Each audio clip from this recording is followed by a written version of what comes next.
여호와의 말씀이니라.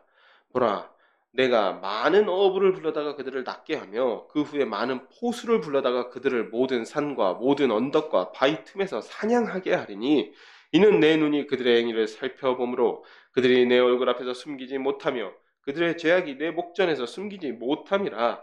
내가 우선 그들의 악과 죄를 배나 갚을 것은 그들이 그 미운 물건의 시체로 내 땅을 더럽히며 그들의 가증한 것을 내 기업에 가득하게 하였음이라. 이 미운 물건의 시체는 우상에게 드려졌던 그 제물들을 이야기합니다.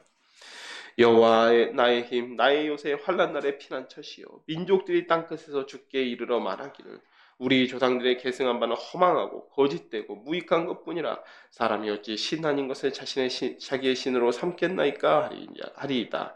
여호와께서 이르시되 보라, 이번에 그들에게 내 손과 내 능력을 알려서 그들로 내 이름이 여호와인 줄 알게 하리라.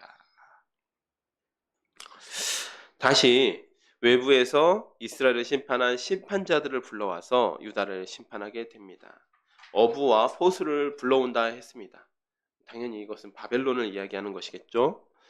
어부라는 말은 그때 당시 어부들이 이제 그물을 던지는 방법들이 여러 개가 있었습니다. 여러 개 있었는데 보통 이제 그물을 던져서 이제 약간 저인망 그물이라고 하죠. 이렇게 바닥에서부터 이렇게 끌어오는 거. 그런 그물을 통해서 싸그리 잡아내듯이 이 이스라엘 백성을 잡아서 포로로 잡아가겠다는 뜻이고, 포수는 이 언덕이나 바위 틈에 숨어 있어도 찾아내서 모조리 다 죽인다라는 의미입니다. 하나님께서 악한 이스라엘의 죄를 참다가 배나 갚으시겠다라고 말씀하십니다. 여러분, 세상 법정에서 어떻습니까?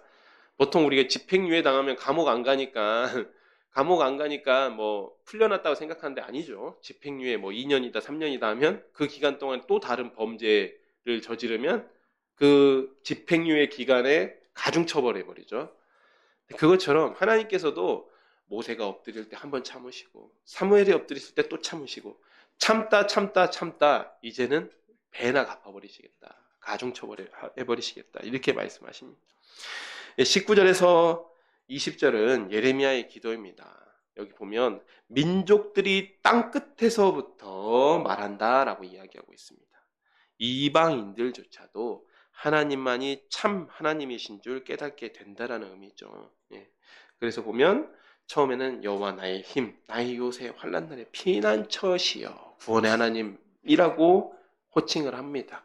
제가 이렇게 이런 기도에서는 또 하나님께서 이스라엘 백성에게 이 계시를 내리실 때 호칭도 상당히 중요하다라고 이야기했는데 이 예레미야는 구원의 하나님이시여라고 이야기하면서 민족들이 땅 끝에서부터 하나님을 찾습니다. 이제는 그 이방인들조차도 하나님을 그들의 하나님으로 삼을 것입니다. 그런 때가 온다라는 것입니다. 지금은 아니죠. 그런 때가 온다라는 것입니다. 예.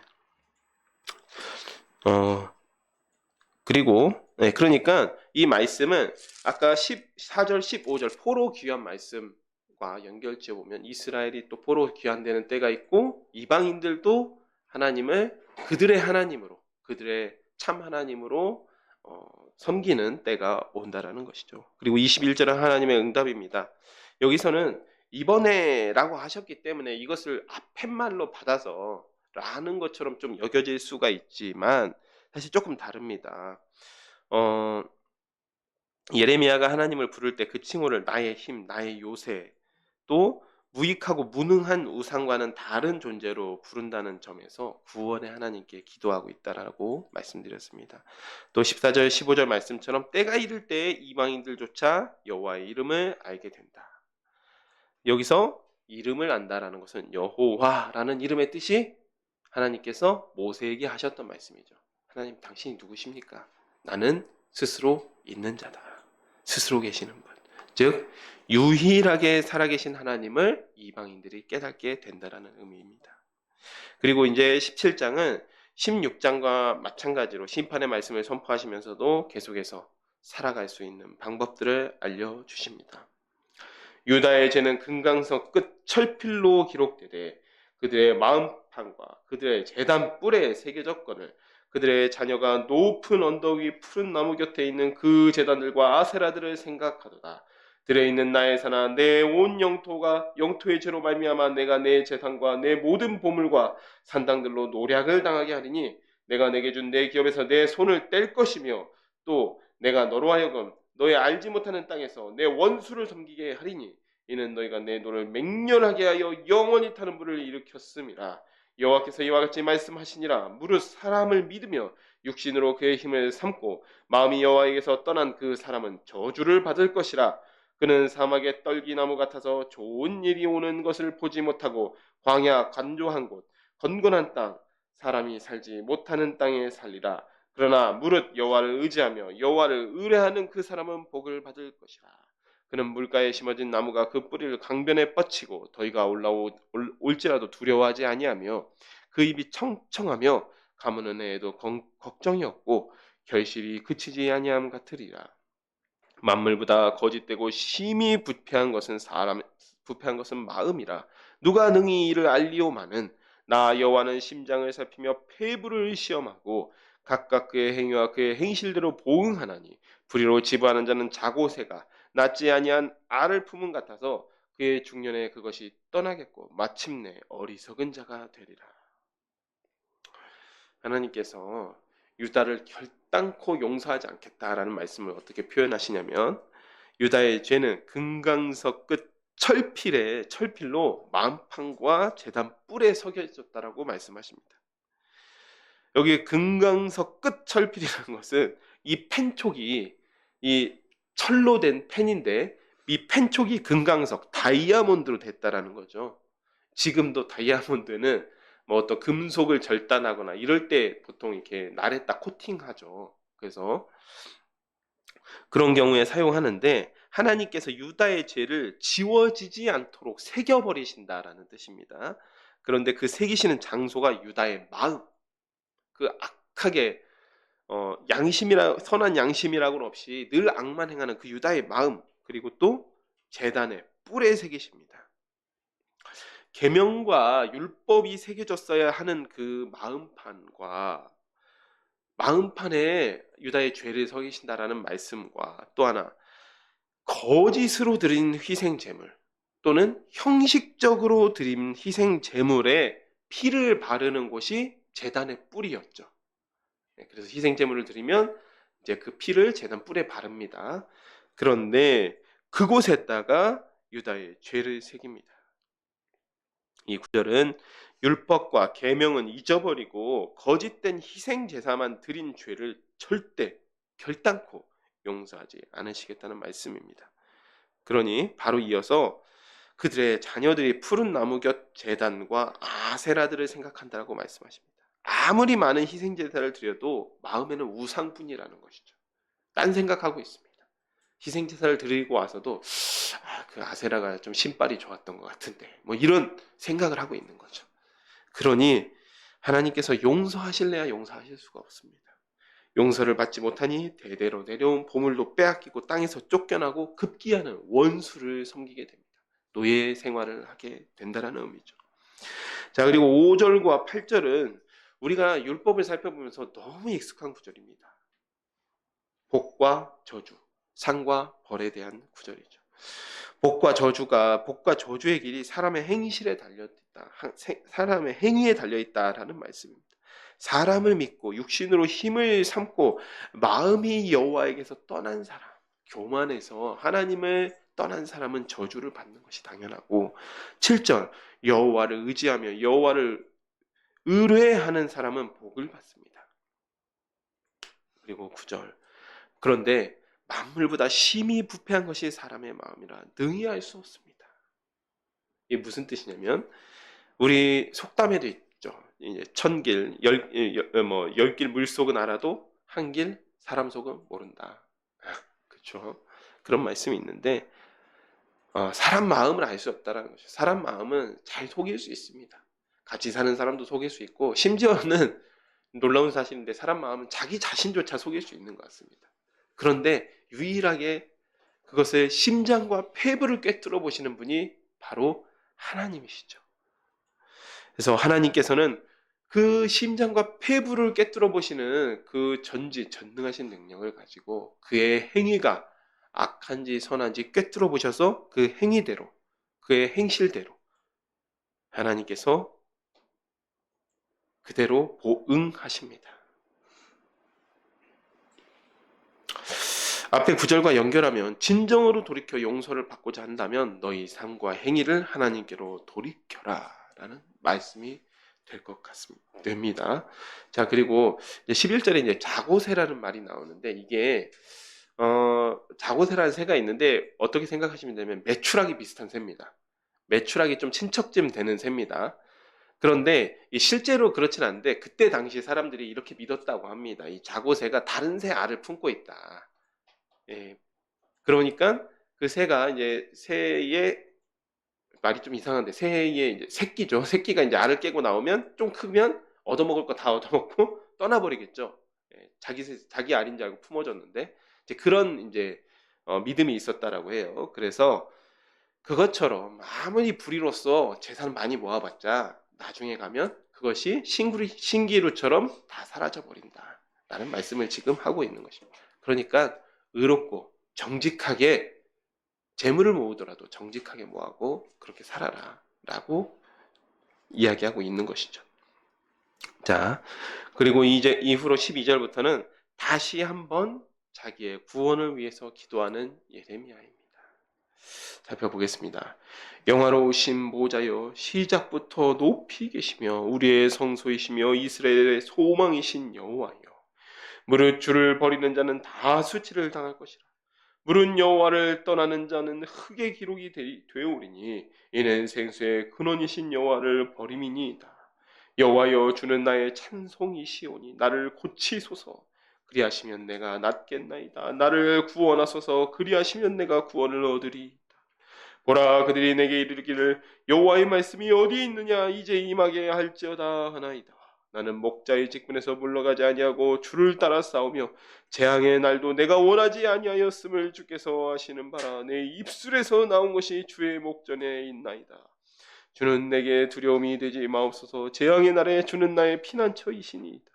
나를 박해하는 자로 치욕을 당하게 하시고 나로 치욕을 당하게 마옵소서. 그들은 놀라게 하시고 나는 놀라게 하지 마옵소서. 재앙의 날을 그들에게 임하게 하시며 배나 되는 멸망으로 그들을 멸하소서. 자기의 구원을 위해서 기도합니다.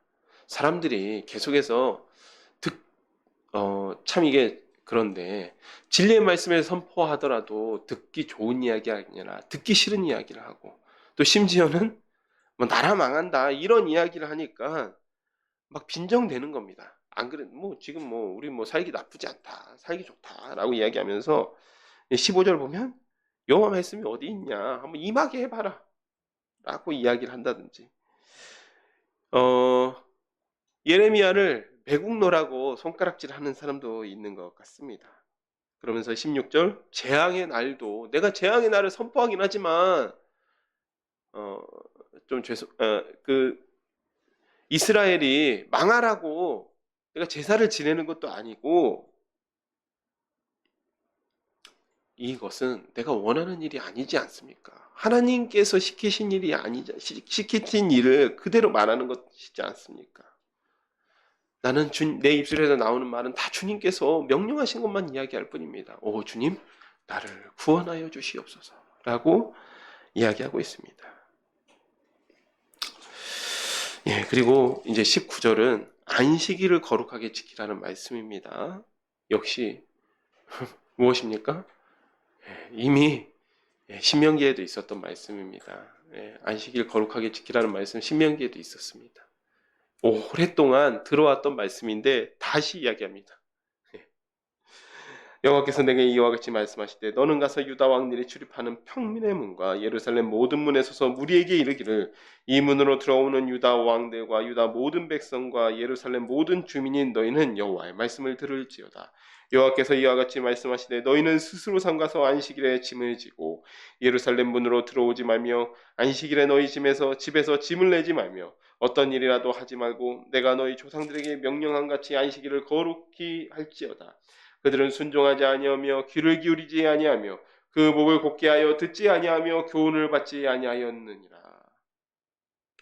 여호와의 말씀이니라. 너희가 만일 나를 삼가 순종하여 안식일에 짐을 지고 이 성문에 들어오지 아니하며 안식일을 거룩히 하여 어떤 일이라도 하지 아니하면 다윗의 왕위에 앉아 있는 왕들과 고관들이 병거와 말을 타고 이 성문으로 들어오되 그들과 유다의 모든 백성과 예루살렘 주민들이 함께 그리할 것이요 이 성은 영원히 있을 것이며 사람들이 유다 성읍들과 예루살렘의 둘린 곳들과 베냐민 땅과 평지와 산지와 네겝으로부터 와서 번제와 희생과 소제와 유향과 감사 제물을 여호와의 성전에 가져오려니와 그러나 만일 너희가 나를 순종하지 아니하고 안식일을 거룩되게 아니하여 안식일에 짐을 지고 예루살렘 문으로 들어오면 내가 성문에 불을 놓아 예루살렘 궁전을 삼키게 하리니 그 불이 꺼지지 아니하리라 하셨다 할지니라 하시니라. 이 안식일을 거룩하게 지키라는 말씀을 이 썩은 벳디의 예언처럼 행동을 통해서 예언하게 하십니다. 여기 평민의 문과 예루살렘 문에 서서 말씀하라고 하시죠. 평민의 문이라고 해서 꼭 평민들만 지나다녔던 것은 아닌 것 같고 여기 보면 왕들도 지나다닌다. 유다 왕들과 모든 백성과 이스라엘 모든 주민에게 들으라고 선포하라는 점에서 이제 꼭 그런 것은 아닌 것 같습니다. 다만 이 안식일에 거룩하게 지키라는 것은 이 사계명이죠. 십계명의 사계명입니다. 그런데 이 말씀을 하신 이유가 무엇이겠습니까? 안식일을 잘 지키면 누가 안식일을 지키라고 이렇게 강조해서 이야기하겠습니까? 여러분 무단횡단을 사람들이 아무도 무단횡단 신호위반하지 않으면 왜 신호위반하지 말라고 이야기하겠습니까? 왜 신호위반에 대한 그 처벌이 있겠습니까? 안식일을 거룩하게 지키지 않는 것입니다. 21절 보면 안식일에 짐을 지고 예루살렘 성문으로 드나드는 것은 이거 약간 좀 고민이 들게 합니다. 예수님과 안식일 논쟁을 한 바리새인들 주장처럼 뭐 하나님 이렇게 이런 걸로 이렇게 시비를 하시나라고 할 수 있겠지만 그러나 여기서 말씀하시는 바는 안식일에도 짐을 지고 예루살렘 성문을 드나든다는 것. 아무 짐이나 이야기하는 것은 아니겠죠. 먹고 살기 바빠서 안식일을 거룩하게 지키지 않는다라는 의미죠. 율법에서 그래도 지키기 쉬운 계명이 안식일조차 지키려고 하지 않습니다. 안식일을 지킨다라는 것은 하나님과 올바른 관계를 맺고 있다라는 최소한의 기준인데 그조차도 제대로 지키지 않는 것이 예레미야 때의 현실이라는 것이죠. 그래서 하나님께서는 안식일을 거룩하게 지키면 복을 주고 지키지 않으면 안식일에서 너희들이 그 드나들었던 그 성문과 궁전까지 내가 다 불태워버리겠다라고 말씀하십니다. 안식일을 제대로 지키는 사람조차도 드물었던 시대가 예레미야의 시대였습니다. 자, 이 18장은 유명한 이제 토기장이의 비유입니다. 토기장이의 비유인데 이제 19장과 이 18장은 토기장의 비유, 그 다음에 19장은 이제 깨진 옹기의 비유인데 18장과 19장을 일종의 한 세트로 보는 것이 좀 좋을 것 같습니다. 네. 18장 1절부터 살펴보겠습니다. 여호와께서 예레미야에게 임한 말씀에 이르시되 너는 일어나 토기장의 집으로 내려가라. 내가 거기에서 내 말을 내게 들려주리라 하시기로 내가 토기장의 집으로 내려가서 본즉 그가 농로로 일을 하는데 진으로 만든 그릇이 토기장의 손에서 터지매 그가 그것으로 자기에게는 좋은 대로 다른 그릇을 만들더라. 그때 여호와의 말씀이 내게 임하니라. 이르시되 여호와의 말씀이니라. 이스라엘 족속아 이 토기장이가 하는 것 같이 내가 능히 너에게 행하지 못하겠느냐. 이스라엘 족속아 진흙이 토기장의 손에 있음같이 너희가 내 손에 있느니라. 내가 어느 민족이나 국가를 뽑거나 부수거나 멸하려 할 때 만일 내가 말한 그 민족이 그의 악에서 돌이키면 내가 그에게서 내리기로 생각하였던 재앙에 대하여 뜻을 돌이키겠고 내가 어느 민족이나 국가를 건설하거나 심으려 할 때 만일 그들이 나보기에 악한 것을 행하여 내 목소리를 청종하지 아니하면 내가 그에게 유익하게 하리라고 한 복에 대하여 뜻을 돌이키리라. 그러므로 이제 너는 유다 사람들과 예루살렘 주민들에게 말하여 이르기를 이스라엘 말씀에 보라 내가 너희에게 재앙을 내리며 계책을 세워 너희를 치려하노니 너희는 각기 악한 길에서 돌이키며 너희의 길과 행위를 아름답게 하라 하셨다. 그러나 그들이 말하기를 이는 헛되니 우리의 계획대로 행하며 우리는 각기의 악한 마음이 완악한 대로 행하리라 하느니라. 하루는 하나님께서 예레미야를 부르셔서 토기장이 집에 이제 견학이죠. 견학을 한번 가봐라라고 말씀하십니다. 그래서 가서 보았더니 이 토기장이가 농로를 돌리고 있는 겁니다. 이게 돌아가는 판이 있죠. 발로 이렇게 굴러서 돌아가는 이 농로를 돌리고 있는데 진흙을 가지고 이 그릇을 만들고 있던 토기장이가 조금 이 농로가 뭐 겉으로 보기에는 쉬워 보일지 모르겠지만 조금만 잘못하면 균형이 조금만 삐끗하면 바로 망가져 버리죠. 구겨져 버리고 그렇죠. 그걸 본 겁니다. 그랬더니 이 토기장이가 그걸 뭐 어떻게 다시 수습할 생각을 안 하고 바로 그걸 뭉개가지고 다시 그릇을 만들더라는 거죠. 그러면서 하나님께서 토기장이를 보게 하신 이유를 설명하십니다. 이 토기장이가 하나님이라는 것입니다. 그리고 진흙은 이 하나님의 이 통치 아래에 있는 모든 민족, 특별히 이스라엘 백성을 이야기하는 것이죠. 하나님께서 말씀하시는 바가 모든 민족의 흥망성쇠가 하나님의 손에 달려있다. 즉 하나님의 절대적인 주권 아래 있다라고 말씀하시는데 악에서 돌이키면 멸망시키려는 하나님께서 멸망시키려는 마음을 먹었다가도 돌이키시고 언제가 있습니까? 가장 유명한 때가 요나 때 니느웨가 그러지 않았습니까?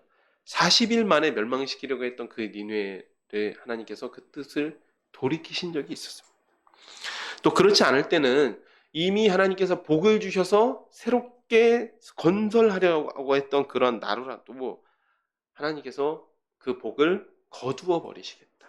즉 하나님께서는 모든 절대 주권은 하나님께 있다 라고 말씀하십니다. 그래서 결론이 11절과 12절입니다. 하나님께서는 이 말씀을 통해서 하시고자 하는 것이 내가 이스라엘을 지금 치려고 멸망시키려고 바벨론을 통해서 멸망시키려고 이미 계획을 세워놨다. 그런데 지금이라도 너희 악한 길에서 돌이키면 살려줄 마음이 있다. 그러나 여전히 그 마음이 완악해서 이스라엘 백성이 이런 말을 한다라는 것입니다. 아니다. 우리는 우리의 계획대로 우리 원래 살던 대로 살겠다. 우리 각기 악한 마음에 완악한 대로 행하겠다. 라고 말한다는 것이에요. 이렇게 하나님의 말씀을 무시하고 대든다는 거죠. 저는 이 12절 말씀을 보면서 사사기가 생각이 났습니다. 우리 사사기 살펴보진 않겠지만 사사기 17장 6절, 21장 25절 나중에 우리 예배 끝나고 한번 살펴보십시오. 17장 6절, 22장, 21장 25절 사사기의 주제 말씀이죠. 사람마다 자기 소견에 옳은 대로 행하니라. 이 말씀이 생각이 나는 것입니다. 여러분 지금 예레미야 시대입니다. 예레미야 시대에도 사람마다 제 소견에 옳은 대로 행하니라. 사사시대로부터 한 400~500년이 흘렸지만 바뀐 게 없습니다. 사람들이. 여전히 자기 멋대로, 자기 마음대로, 자기 마음의 그 악한 심령이 시키는 대로 행하는 것입니다. 그러니 하나님도 이제 방법이 없죠. 13절과 17절 하나님의 절대적인 주권을 거역하고 가증한 일을 행했으니까 이제는 그 가증한 일을 행한 이스라엘의 죄악을 적발하시겠다는 겁니다. 그러므로 여호와께서 이와 같이 말씀하시니라. 너희는 누가 이러한 일을 들었는지 여러 나라 가운데 물어보라. 처녀 이스라엘이 심히 가증한 일을 행하였도다. 레바논의 눈이 어찌 들의 바위를 떠나겠으며 먼 곳에서 흘러내는 찬물이 어찌 마르겠느냐.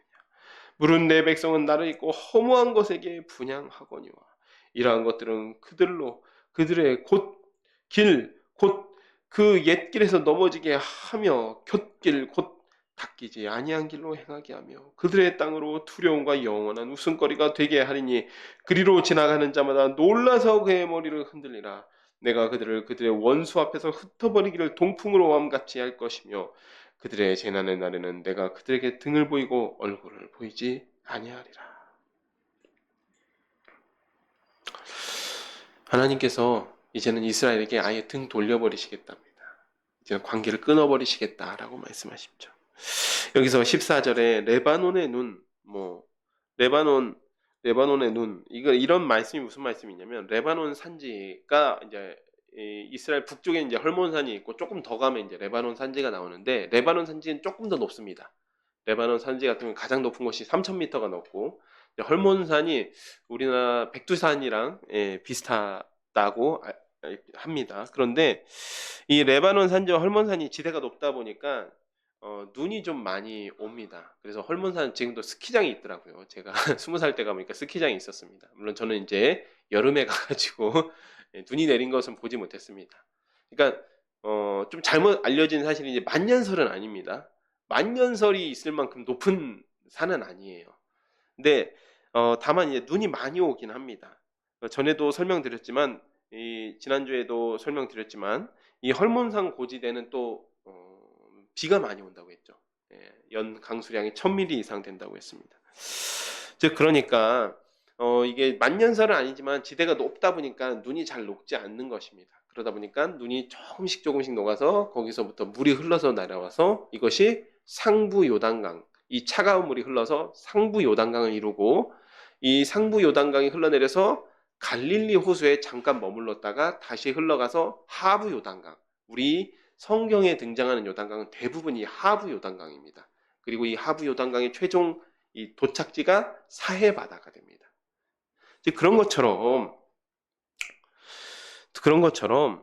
이런 하나님께서 세우신 자연 법칙은 창조주이신 하나님의 뜻을 어기지 않는데 이스라엘은 하나님을 배신하여서 우상을 숭배했다라는 이야기입니다. 곁길로 갔다라고 이야기하고 있죠. 자꾸 이렇게 듣기 싫은 소리, 부담되는 소리, 또 이런 말씀만 전하니 예레미야를 사람들이 눈에 가시처럼 생각해서 죽이려고 하는 사람들이 많습니다. 그래서 이 사람들이 예레미야를 죽이려고 모의하고 그러고 있다라고 예레미야가 하나님께 고발하면서 자신의 구원을 위해서 기도하고 있습니다. 그들이 말하기를 오라 우리가 꾀를 내어 예레미야를 치자. 제사장에게서 율법이, 지혜로운 자에게서 책략이, 선지자에게서 말씀이 끊어지지 아니할 것이니 오라 우리가 혀로 그를 치고 그의 어떤 말에도 주의하지 말자 하나이다. 여호와여 나를 돌아보사 나와 더불어 다투는 그들의 목소리를 들어보옵소서. 어찌 악으로 선을 갚으리 까마는 그들이 나의 생명을 해하려고 구덩이를 팠나이다. 내가 주의 분노를 그들에게서 돌이키려 하고 주의 앞에 서서 그들을 위하여 유익한 말을 한 것을 기억하옵소서. 그러한즉 그들의 자녀를 기근에 내어주시며 그들을 칼의 세력에 넘기시며 그들의 아내들은 자녀를 잃고 과부가 되며 그 장정은 죽음을 당하며 그 청년은 전장에서 칼을 맞게 하시며 주께서 군대로 갑자기 그들에게 이르게 하사 그들의 집에서 부르짖음이 들리게 하옵소서. 이는 그들이 나를 잡으려고 구덩이를 팠고 내 발을 빠뜨리려고 올무를 놓았음이니이다. 여호와여 그들이 나를 죽이려고 하는 계략을 주께서 다 아시오니 그 악을 사하지 마옵시며 그들의 죄를 주의 목전에서 지우지 마시고 그들을 주 앞에 넘어지게 하시되 주께서 노하시는 때에 이같이 그들에게 행하옵소서 하니라.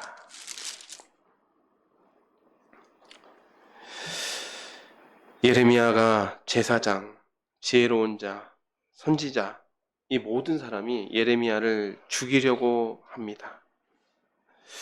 실제로 이어지는 이 10장에서 이 옹기장의 비유의 이 결말 같은 겁니다. 결말 같은 건데 여기 보면 제사장 바스훌이 예레미야를 성전에 묶어주고 때려버린 사건이 기록됩니다.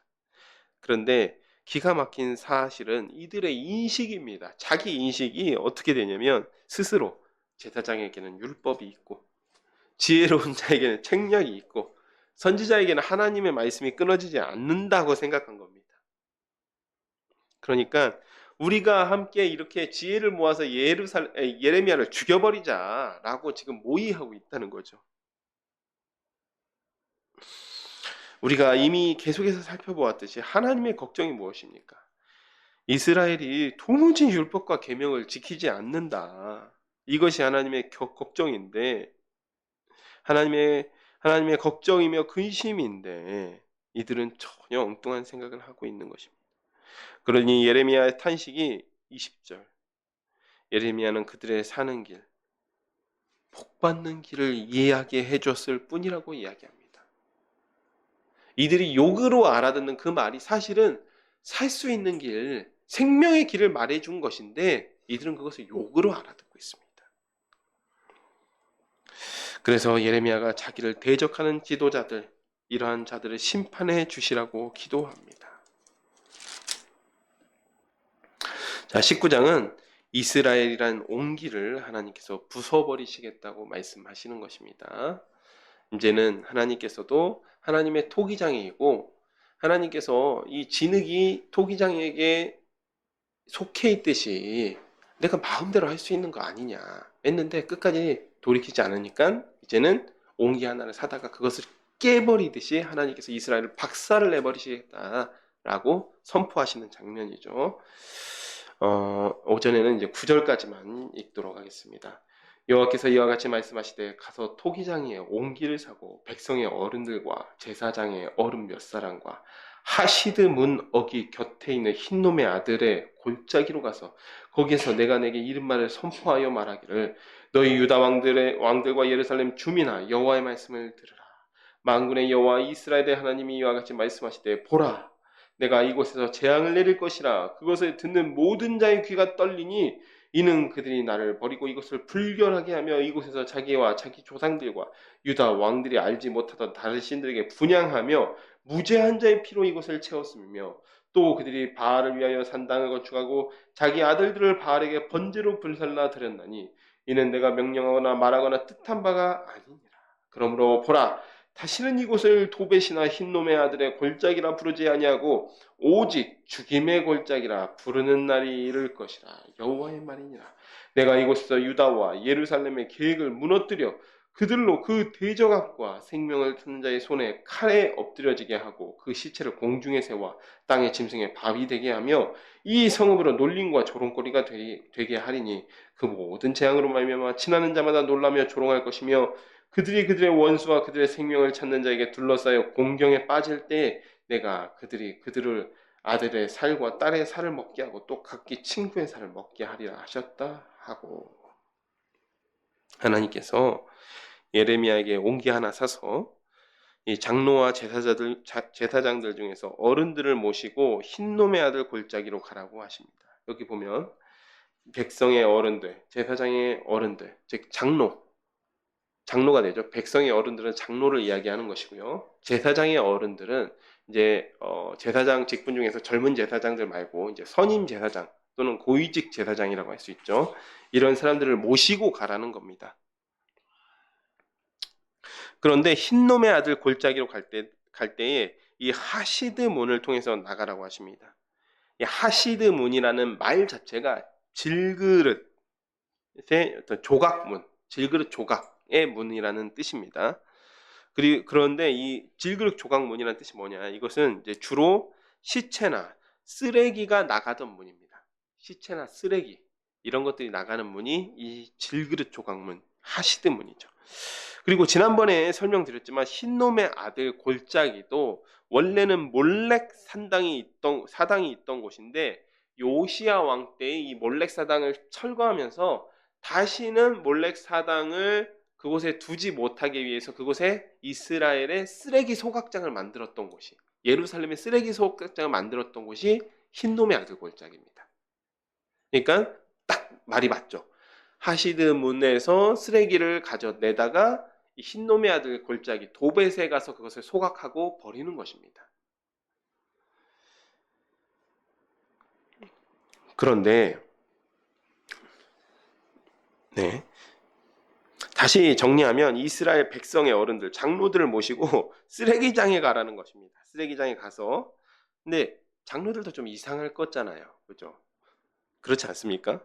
그래도 이 사람이 뭐 할 말이 있다고 하더니 뭐 쓰레기장으로 우리를 데려가냐. 사실 어지간한 사람이면 이 장로들이 상대도 안 해줄 가능성이 있습니다. 다만 이 예레미야가 그나마 제사장 가문 출신이죠. 그리고 나름 또 선지자라고 떠들어 올리니 이 장로들 시선에서 말하는 겁니다. 일단은 잠자코 따라간 것 같습니다.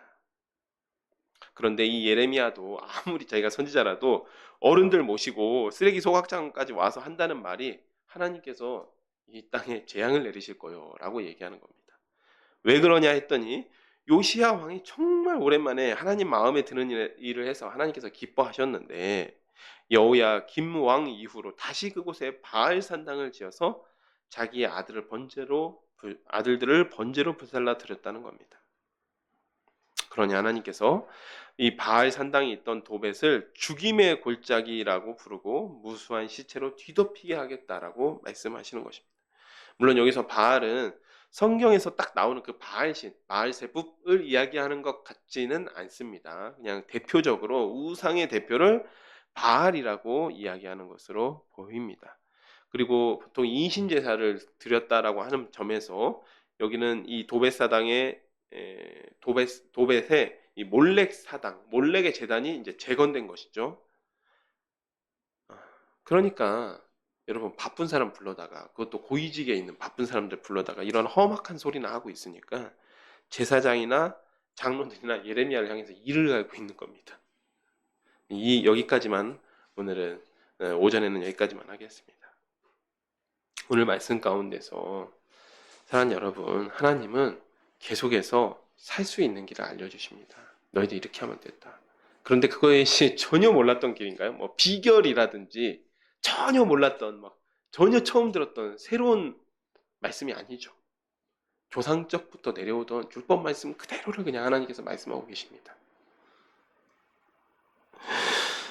이스라엘 백성의 악을 책망하시면서도 율법과 계명을 지키면 다시 복을 주시고 포로에서도 돌려주시겠다 말씀하십니다.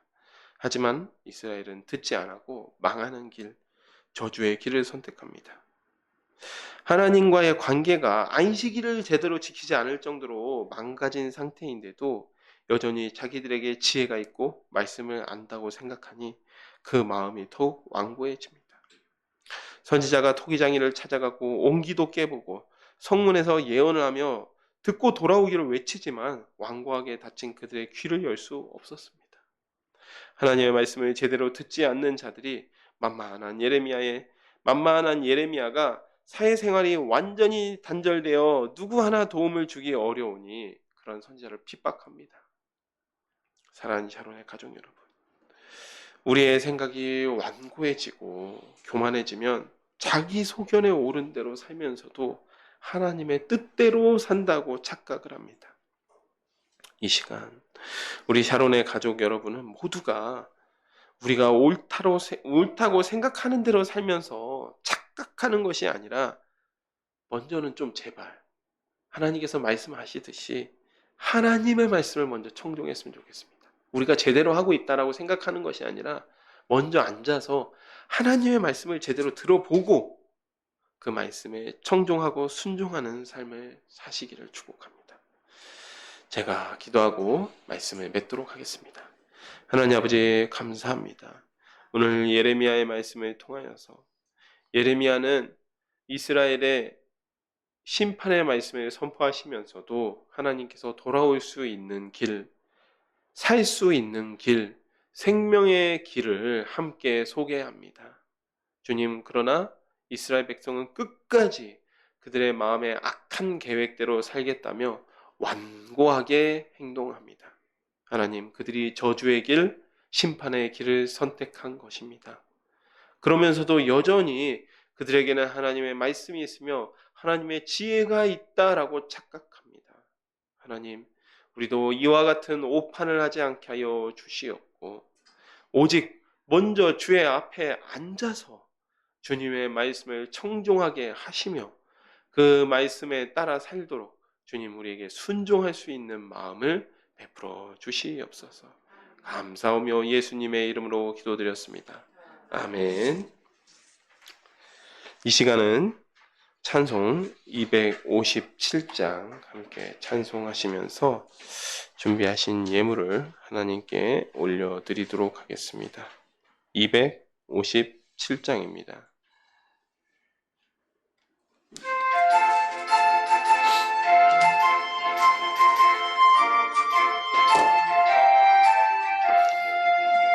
마음에 가득한 의심을 깨치고 지극히와 평안 마음으로 찬송의 부름은 어린 양 예수의 그 피로 속죄함 얻었네. 속죄함 속죄함 주 예수 내 죄를 속했네. 할렐루야 소리를 합하여 찬송하세. 그 피로 속죄함 얻었네. 금이나 은같이 없어질 몸에로 속죄함 받은 것 아니요. 거룩한 하나님 어린 양 예수의 그 피로 속죄함 얻었네. 속죄함 속죄함 주 예수 내 죄를 속했네. 할렐루야 소리를 합하여 함께 찬송하세. 그 피로 속죄함 얻었네. 나 같은 죄인이 용서함 받아서 주 앞에 옳다함 얻음에 확실히 믿기는 어린 양 예수의 그 피로 속죄함 얻었네. 속죄함 속죄함 주 예수 내 죄를 속했네. 할렐루야 소리를 합하여 함께 찬송하세. 그 피로 속죄함 얻었네. 거룩한 천국에 올라간 후에도 넘치는 은혜의 찬송을 기쁘게 부르면 어린 양 예수의 그 피로 속죄함 얻었네. 속죄함 속죄함 주 예수 내 죄를 속했네.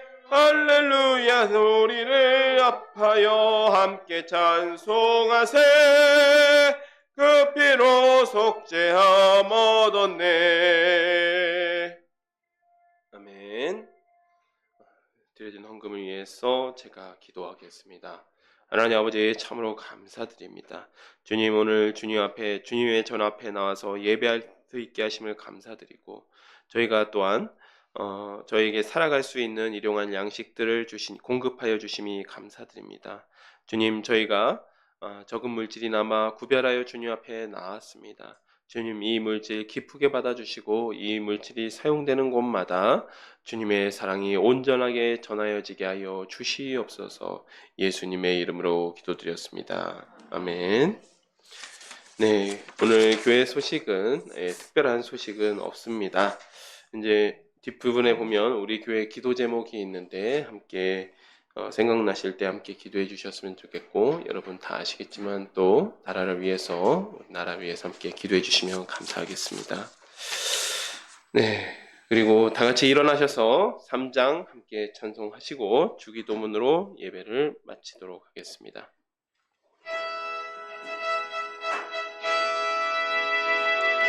성부 성자와 성령 찬송과 영광 돌려보내세. 대초로 지금까지 또 영원 무궁토록 성삼위께 영광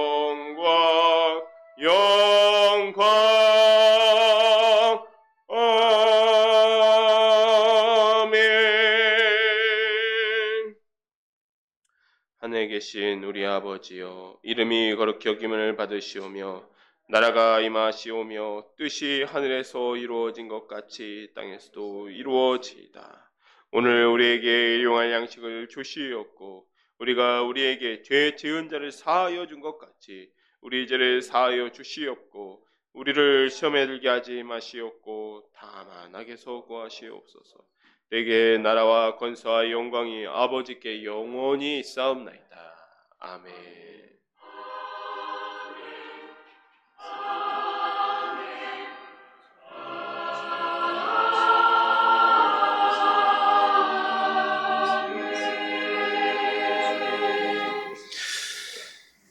예배 마쳤습니다. 하나님께 영광과 감사의 박수 올려드리겠습니다.